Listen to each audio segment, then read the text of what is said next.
not at all. Right, and at the moment with us from the NCP, that is the Ajit Dada Pawar NCP, which is called the official NCP, we have our very, very dear old friend. As far as he is concerned, he always has a different take on everything. If you notice, Pradeep ji, बिल्कुल मुकेश गांधी साहब का जो analysis होता है वो बिल्कुल ही अलग होता है. ये इसलिए नहीं है कि वो पार्टी के स्पोक्स पर्सन हैं या कुछ हैं या अपनी पार्टी की बारे में ही बात करेंगे, असल में देश की बात करते हैं, इसलिए बहुत मजा आता है उनसे बात करके. मुकेश गांधी साहब नमस्कार. नमस्कार नमस्कार. जय सिया राम सर. जय सिया राम. जय सिया राम. जय भोलेनाथ. जय भोलेनाथ. हर हर महादेव. हर हर महादेव. तो मुकेश गांधी साहब, ये क्या और क्या सुनने में आ रहा है सर, ये कि ट्रिपल इंजन की सरकार है, एनडीए की सरकार है और सिर्फ 3 या 4 सीट ऑफर कर रहे हैं अजीत दादा पवार को. ये क्या हो रहा है सर? ये तो गलत है सर. मुकेश गांधी साहब, आप क्या समझते हैं इसके बारे में? देखिए, अभी तक सब फाइनल नहीं हुआ है. नहीं हुआ, मानता हूँ. वास्तव में सब उनका एनालिसिस चल रहा है कि जो जीत के आए थे पहले एनसीपी के 4-5 जो हमारे एमपी थे, वो हिसाब से उनको 4-5 सीट का कोटा बनाया गया था.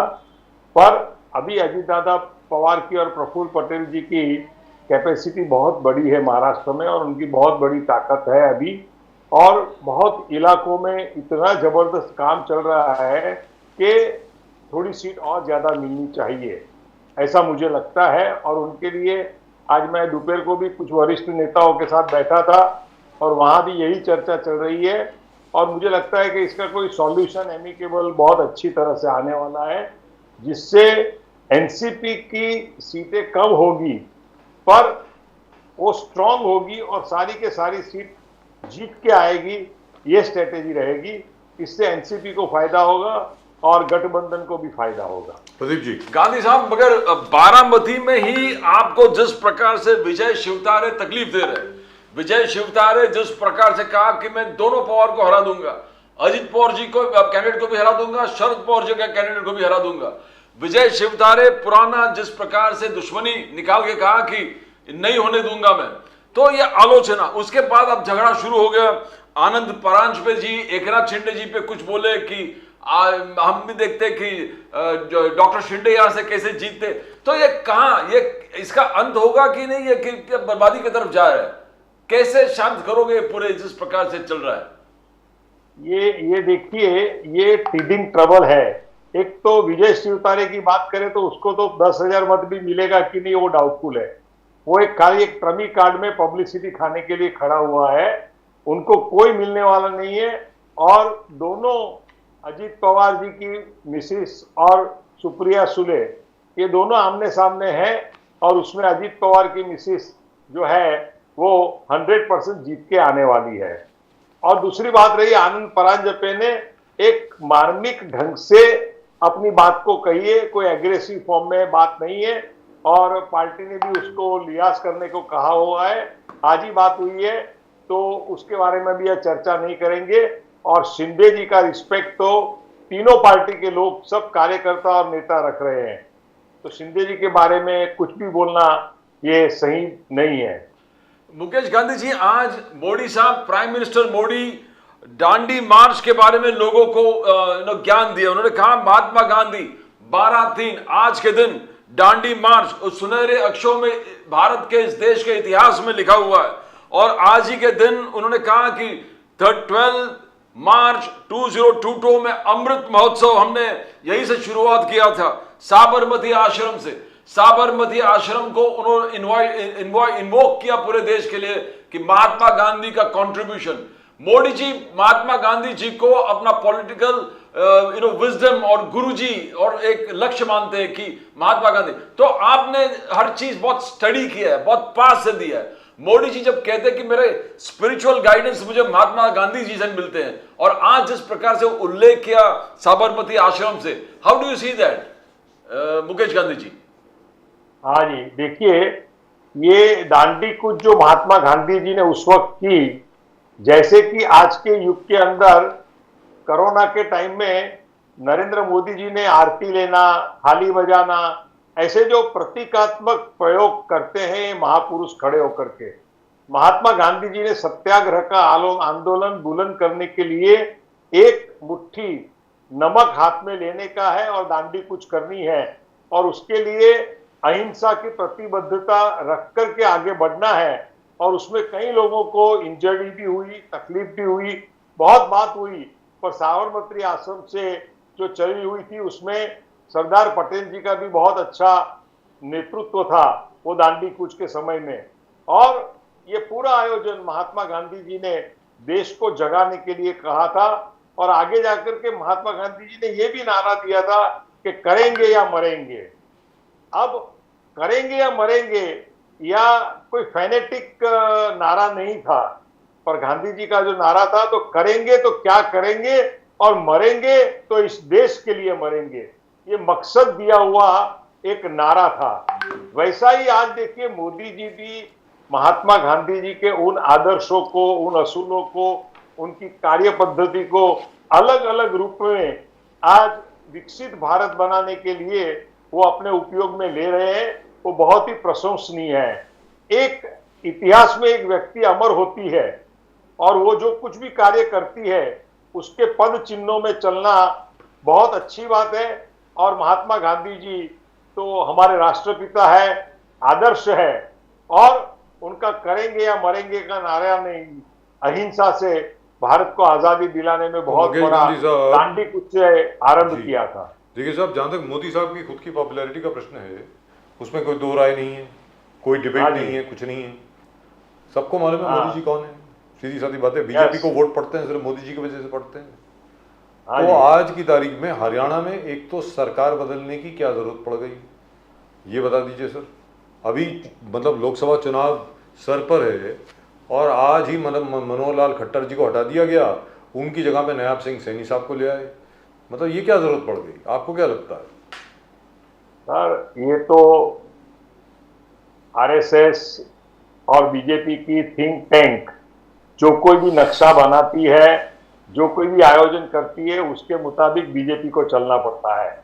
ये थिंक टैंक का किया हुआ कार्य है। क्योंकि कल तो मोदी जी कहते थे कि मैं हमारे हरियाणा के चीफ मिनिस्टर के साथ स्कूटर पे यहाँ घूमता था कार्यकर्ता की हैसियत से, वो आगे स्कूटर चलाते थे, मैं पीछे बैठता था, पूरा इमोशनल। हमने आप कहेंगे ना, हमारे पब्लिक व्यू में देखेंगे तो एक इमोशनल ड्रामा हुआ था, और आज न्यूज में कुछ अलग ही बात होती है। तो इसका मकसद ये है कि इनमें इनकी कोई गहरी योजना है। मैं चाल नहीं कहता हूं, पर योजना है, और यो योजना है उसके पीछे बहुत बड़ा मकसद है। क्योंकि हरियाणा में देखो चौटाला ग्रुप जो अलग हो गया, और चौटाला ने भी अपने सर को बड़ा किया, अपने आयोजन को बड़ा किया, और उन्होंने भी खट्टर जी को थोड़ी तकलीफ देने का काम शुरू किया था, और वहां कुछ विवाद ऐसे इंटरनल खड़े हुए थे, उसका सॉल्यूशन लोकसभा के इलेक्शन से पहले ला करके मेरे हिसाब से बीजेपी ने बरोबर राजद्वारी जो राजकीय क्षेत्र पे जो सोख्तियां रखनी है ना, चेस की गेम की, वो सोख्तियां बदल करके अच्छा काम किया है। और बड़े दिनों के बाद देखा गया है, पहली बार इनफैक्ट देखा गया है कि भारतीय जनता पार्टी के 2 MP कांग्रेस में आ गए हैं। पहली बार ऐसा हुआ। ये कैसे हो गया सर? अभी तक ये उल्टी गंगा कैसे बह गई? अभी तो कांग्रेस से लोग जा रहे थे इधर कांग्रेस में कैसे आ गए, वो जरा बता दीजिए मुकेश गांधी साहब। सर ये तो मुझे मालूम नहीं है, पर आप देखना लोकसभा के इलेक्शन डिक्लेयर होने के पहले और उसके दरमियान बहुत लोग बीजेपी में से भी दूसरे पक्षों में जा सकते हैं जी। आपको लगता है उतना बीजेपी में भी सभी लोग संतुष्ट नहीं है जी। बीजेपी में भी कई बड़े वर्ग में लोग असंतुष्ट है। जैसे गुजरात में नितिन पटेल को लोकसभा की सीट देने की बात चलती थी, तो नितिन पटेल ने कहा दिया, जो पहले डेप्यूटी चीफ मिनिस्टर थे गुजरात के, उसने कहा कि मुझे नहीं लड़ना है, मुझे सीट नहीं चाहिए। तो इस प्रकार से बीजेपी में भी एक डेमोक्रेसी है। लेकिन क्योंकि गांधी जी की बात करी, एक सेकंड सर, मेरे हिसाब से सर जी, बीजेपी की कार्य पद्धति क्या है? Discussion in democratic discussion and autocratic decision, इससे पूरी बीजेपी की पार्टी चल रही है। आपने, क्योंकि प्रदीप जी ने डेमोक्रेटिक डिस्कशन ऑटोक्रेटिक डिसीजन, मतलब एक बार निर्णय हो गया फिर उसके बाद सबको मानना है। एक बार पहले आप अपनी बात सामने रख लीजिए उसके बाद जो हाँ। निर्णय आ गया वो सबको मानना, ये हाँ। पुराना सर, ये तो पुराना संघ का तरीका, आरएसएस का तरीका है। हाँ, वही बिल्कुल वही है। दुरुस्त बात। लेकिन क्योंकि आपने गांधी जी की बात करी, प्रदीप जी ने आपसे गांधी जी का सवाल पूछा दांडी मार्च को लेकर के। सर आपको याद होगा भोपाल की जो मेंबर ऑफ पार्लियामेंट हैं साध्वी प्रज्ञा सिंह, उन्होंने हाँ जी। गांधी जी के बारे में कुछ अपशब्द बोले थे। मोदी जी ने यह कहा था उस वक्त, 4 साल पहले की बात, कि हाँ जी। मैं ये माफ नहीं करूंगा, कभी माफ नहीं करूंगा। हम्म, और अब जो लेटेस्ट लिस्ट आई है उसमें से उनका नाम गायब है, सही बात है। उनको नहीं बनाया। इनफैक्ट प्रज्ञा सिंह जी खुद ने जाकर के बोला है कि मोदी जी ने मुझे कहा था कि मुझे माफ नहीं करेंगे। तो लिहाजा मोदी जी की जो श्रद्धा है, जो आदर है, उनका प्रेम जो है महात्मा गांधी से, उसके ऊपर कोई सवालिया निशान नहीं हो सकता। मतलब ही लव्स महात्मा गांधी, ये मानना पड़ेगा। और नहीं, विदेश में एक- जाकर एक- के हर जगह एक- जाके वो सिर्फ गांधी जी की बात करते हैं। जी जी बोलिए सर। नहीं, उसका उसका कारण है राजीव जी। देखिए, Modi ji is a very intelligent person और वो हर काम कन्विक्शन से करते, इमोशंस जी। में आकर के वो काम करने वाली व्यक्ति नहीं है। आज देखिए, गांधी जी का इतना जबरदस्त पॉलिटिकल, सोशल, स्पिरिचुअल लेवल और हर लेवल के ऊपर, और खास करके उनका अहिंसा का, सत्य और अहिंसा के प्रयोग के ऊपर गांधी जी को जो सिद्धि मिली थी, उसका उपयोग आने वाले हमारे एटॉमिक एज के अंदर शांति का दूत अगर कोई हमें चाहिए, कोई दिखाना है, तो मात्र बुद्ध भगवान नहीं चलेंगे। उसके लिए व्यक्ति विशेष कोई चाहिए, तो हमें महात्मा गांधी जी चाहिए। जी, दुरुस्त ये बात। नरेंद्र मोदी जी को मानते पूरा हैं। कन्विंस है।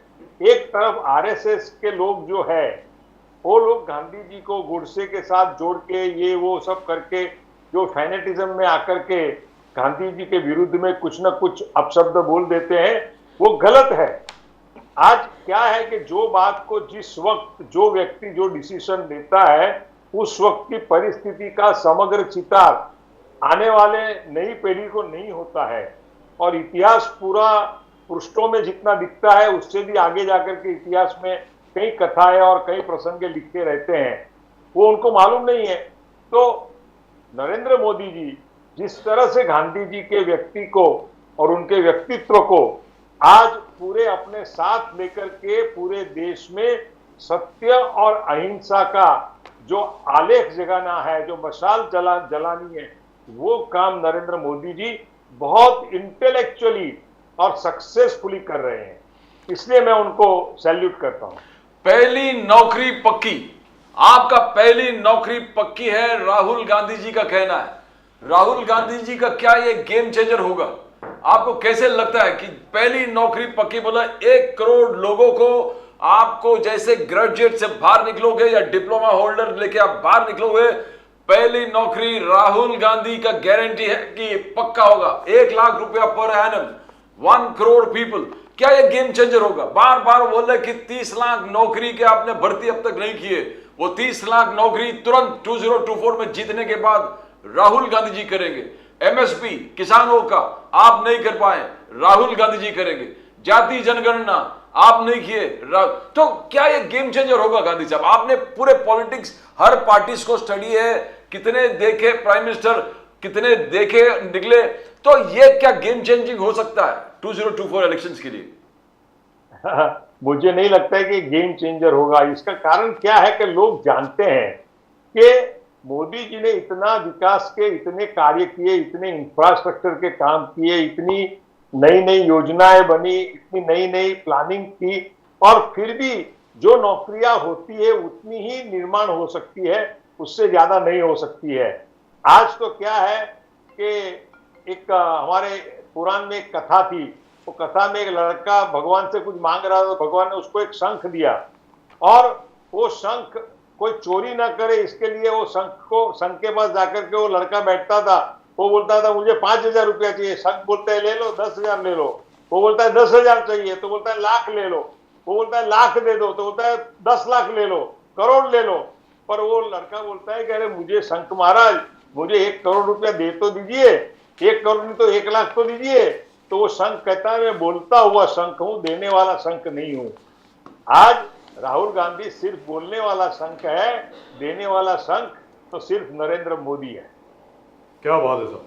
और दूसरी चीज है, अभी अभी जो दिव्य अस्त्र जो इनॉग्रेट किया है मोदी जी ने कल, there is an American professor at MIT who has said that with this kind of technology, MIRV technology जो है, उससे India can disarm Pakistan within a matter of minutes. I mean, only 6 countries in the world have this kind of technology.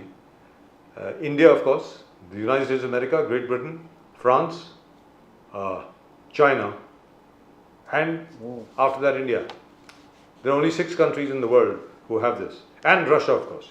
So 6. And that is a huge game changer. Agni 5 में जो MIRV technology जो इस वक्त इस्तेमाल की गई है, it is absolutely fantastic. मतलब each missile has got multiple missiles in it, and they will target and they will go and hit multiple targets, and all independently driven by artificial intelligence, which I think is fantastic. Oh, what an achievement for DRDO. Mukesh Gandhi साहब।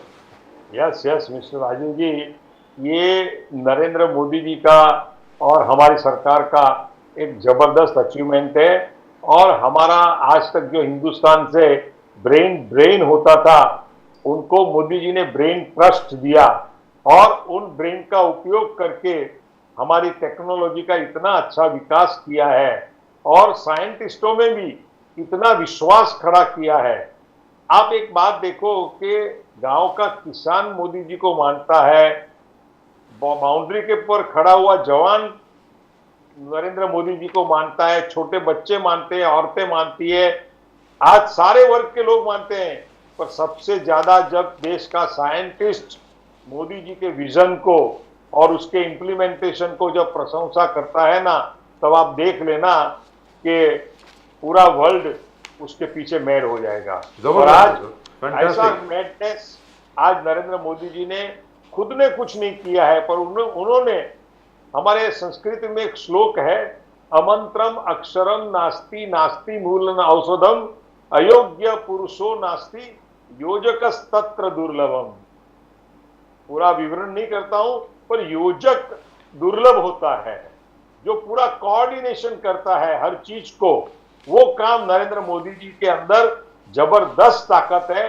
आज आप देखिए कि कौन सा field नहीं है कि जिस फील्ड में नरेंद्र मोदी जी ने काम नहीं किया हो, और हर फील्ड में सक्सेसफुल काम कर रहे हैं। Fantastic. आज मेरे एक दोस्त के साथ बात हुई सर, जी। तो वो उसने बोला कि भाई मेरे को तो एक ही बात लगता है कि मैं बच गया कोरोना के टाइम में, और कोरोना में जो नरेंद्र मोदी जी वैक्सीन लेके आए, वो अमेरिका का रहने वाला NRI है, इंडिया में आके रहा था, और ये वैक्सीन देने के बाद में फाइजर के सामने वो सेव हो गया। तो बोलता है खाली इतने करोड़ों लोगों की जान बचाने वाले मोदी जी को थम्पिंग मेजोरिटी से जीता के लाना चाहिए। इतनी मोदी जी की प्रशंसा हो रही है। But I think that's a given in any event. I think it all depends upon how many, we are now concerned with how many seats will the Congress-led India alliance be able to get. Modi ji वापस आ रहे हैं तो पक्का है, लेकिन opposition को कितनी seats मिलेंगी इसके ऊपर अभी डिस्कशन हो रहा है। It all depends. हाँ जी, इट ऑल डिपेंड्स कि what will their target be, what will their focus be. जैसे प्रदीप जी अभी बता रहे थे कि भाई इतना हम यूथ को देंगे, ये करेंगे, अग्निवीर स्कीम को बंद कर देंगे, उसके अलावा 30,000 रुपये ये यहाँ पर दिए जाएंगे, मतलब हर महिला को इतने इतने पैसे दिए जाएंगे, वगैरह वगैरह वगैरह। पर I don't know if all that will work. Do you think all that will work? आपको लगता है कि ये सब काम करेगा क्या? नहीं, अभी देखना है कि ऑपोजिशन को भी अपने अपने टारगेट के लिए उनको भी लोगों को प्रोवोकेशन तो लोगों के अंदर करना ही चाहिए। नए नए आंदोलन करके नए नए समीकरणों को खड़ा करना ही चाहिए ऑपोजिशन को, और वो होना ही चाहिए। और अगर इसमें बीजेपी कोई गलत काम कर रही है, कोई गलत डिसीजन दे रही है, तो उसके सामने रेड अलर्ट दिखाने के लिए ऑपोजिशन जो काम कर रही है वो भी प्रशंसनीय है। बिल्कुल, हर चीज हमारी अच्छी होती है ऐसा नहीं होता है। Always the man who want success he must, जैसे हमारे रतन टाटा जी हमेशा कहते हैं ना कि to make the good progress we must have the friend who criticize and analyze our things. That's right. Every time. Absolutely. तो ऐसा अगर एक स्ट्रॉन्ग लेवल पे अगर राहुल गांधी जी होंगे, हमारे पवार साहब होंगे, ऐसे बड़े बड़े नेता अगर कुछ करते हैं तो अच्छा है। हमारे लिए भी अच्छा है, देश के लिए भी अच्छा है, और बीजेपी के लिए भी अच्छा है कि बीजेपी को भी अलर्ट टोन मिलनी चाहिए ना, थोड़ी थोड़ी। ऐसा नहीं है कि हर वक्त तालियां ही मिलनी चाहिए, उन्हें alert निंदक tone नियरे मिलना राखिए। चाहिए। हाँ? तुलसीदास जी ने कहा ना, निंदक नियरे राखिए। हाँ, निंदक को अपने साथ रखना चाहिए हमेशा। संत तुलसीदास जी। कह गए कि एक शख्स होना चाहिए जो आपको ये बोले कि भैया ज्यादा उड़ो मत, धरती पे आ जाओ, सीधी बात। हाँ। ऐसा होना चाहिए। और वही, हमारे गुजराती में एक रमूज में एक कविता है छोटी सी। जी बोलिए सर काणा प्लीज। ने काणो कहे कड़वा लागे वेण, धीरे रहीने पूछिए साथी खोया नैण। माने जो काना है आंख से, जी उसके फॉल्ट को है ना, वो फॉल्ट नहीं दिखाने का, पर उनको ये पूछने का what is the reason you lost the eyesight, ये बात होनी चाहिए। जी ये हमारे इसमें रेलेवेंस में नहीं आती है, मैंने सहज आपको कहा है, पर पिन पॉइंट करने वाला तो अपोजिशन चाहिए ही सर, चाहिए। ऑपोजिशन की बड़ी जरूरत होती है सर। बिना ऑपोजिशन के मुझे तो आजकल जो अभी जो बंबई में अभी जो राहुल गांधी जो सभा ले रहे हैं शिवाजी पार्क में, जी पूरे सारे जूथों के साथ में, भले वो अपोजिशन में है, पर एक बहुत बड़ा रेड अलर्ट हमारे यूटी के सामने कर रहे हैं, उनके लिए भी मैं उनको तारीफ काबिल हूँ है वो। उसके लिए मैं उनकी तारीफ आई करता लव हूँ। This man, look at him. Constructive criticism, constructive dissent Mukesh Gandhi साहब, Yes. really and truly my respect for you goes up. is bulwark of Cheers. democracy. Cheers sir. Thank you. नहीं, क्योंकि क्या है कि आज राहुल गांधी को आप माइनस करते रहेंगे, कितने टाइम माइनस करते रहेंगे? वो धीरे धीरे आदमी, जैसा नरेंद्र मोदी जी का ऑपोजिशन करते करते नरेंद्र मोदी जी बड़े हो गए, उतना अगर बीजेपी राहुल गांधी का ऑपोजिशन जितना भी ज्यादा करेगी, उसके ऊपर ज्यादा कार्टून सोशल मीडिया में डालेगी, तो उतना राहुल गांधी स्ट्रांग होते जा रहा है। वो भी बीजेपी को ध्यान में रखना चाहिए। I ऐसा agree with taken you. for granted Isn't नहीं that करना lovely? चाहिए। Isn't that fantastic? Fantastic. What a fantastic analysis. Right, Mukesh Gandhi Ah. sahab, thank you very much sir for joining us. It's been a great pleasure as always talking to you. Really and truly Yes, sir. wonderful. आपको जय Siya Ram sir और हर हर Mahadev. Har Har जय Shri Ram, Mahadev. Her her Mahadev. Thank you so much sir. Thank you, nice of you. Right, that's just about it as far as tonight's show is concerned. आज के show में सिर्फ इतना ही. Please do like, share and subscribe the channel. अगर अभी तक आपने channel को सब्सक्राइब नहीं किया यार, बड़ी मेहनत आप कराते हैं। Yes, that's the bell. Subscribe कीजिए, चैनल को सब्सक्राइब कीजिए। वो ऊपर कैसे चला गया प्रदीप जी? आपके कोट के ऊपर चला गया वो सब्सक्राइब जो है। मतलब क्या क्या कर रहे हैं लोग? मुझे समझ Ultimately नहीं brought it down.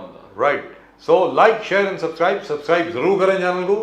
ये आपका काम है, हमारा काम है आप तक असली खबर लेके आना, आप तक असली खबर लेके आना। But I am really and truly impressed by mister Ali Daruwala and the role that he played in defusing the situation in Pune. Otherwise, it could have become explosive. Pradeep ji, विस्फोटक थी पूरी स्थिति। Amazing. Absolute control over the crowd, and in these kinds of circumstances, I Fantastic. say it needs to be applauded. Really and truly, One of the really and remarkable truly. leadership skills. Wonderful.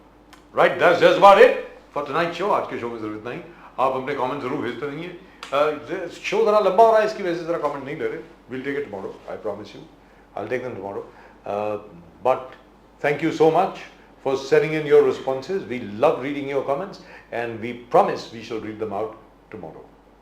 फिलहाल प्रदीप जी और मेरी तरफ से आप सब लोगों को नमस्कार। जय हिंद, जय महाराष्ट्र, जय भवानी, जय शिवाजी, वंदे मातरम, Vande Mataram. जय सिया राम, हर हर महादेव। Har Har Mahadev.